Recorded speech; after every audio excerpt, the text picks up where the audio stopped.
Why does the seconds hand on this Rolex look like it's ticking, whereas the seconds hand on this Grand Seiko looks like it's gliding?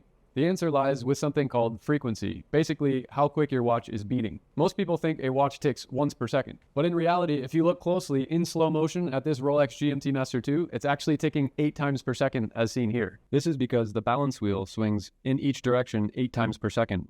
This is what we call 28,800 vibrations per hour, and that works out to 4 hertz. So what does all this gibberish mean? 1 hertz is 2 swings of the balance wheel per second, so 4 hertz means that the balance wheel is swinging back and forth 4 times per second. This is why, when you look closely at the seconds hand, it looks like it's jittering instead of smooth sweeping or gliding like on the Grand Seiko, which we'll talk about next. Now, the Grand Seiko spring drive is different altogether. Its quartz regulator vibrates at, are you ready for this, 32,768 hertz. You heard me correctly. That Rolex we were just talking about has a frequency of 4 hertz. That's 8,000 times more than the Rolex that we were just talking about. However, the frequency of this Grand Seiko spring drive is not exactly 32,768 hertz. Let me explain. Traditionally, a mechanical watch has an escapement, balance, and hairspring that determines how quickly the mainspring unwinds. So metaphorically, the hairspring in the spring drive is replaced by a quartz crystal for regulation, the balance wheel is replaced with a glide wheel, and the escapement is replaced by a frictionless electromagnetic brake to determine how quickly the glide wheel unwinds. That is regulated by a quartz crystal. So if you break it all down, this Rolex has a frequency of 4 hertz and vibrates 28,800 times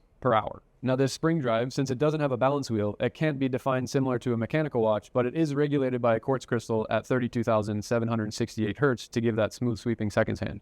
So if higher frequency means more accuracy, why doesn't everyone opt for it? Because higher frequency means more wear and tear and more frequent servicing. That's why Rolex famously slowed down the Zenith El Primero high beat automatic chronograph from 36,000 to 28,800 before putting it in their Daytona. They wanted reliability over speed. In the history of mechanical watches, we've seen anything from 1 hertz or 3,600 vibrations per hour from Antoine Martin and Gronefeld, all the way to 10 hertz or 72,000 vibrations per hour from brands like Breguet.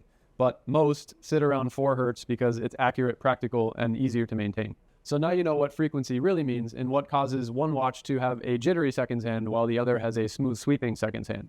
And of course, both of these watches are available now at WristCheck, so head over to wristcheck.com or send us a DM. And as always, we'll see you at WristCheck.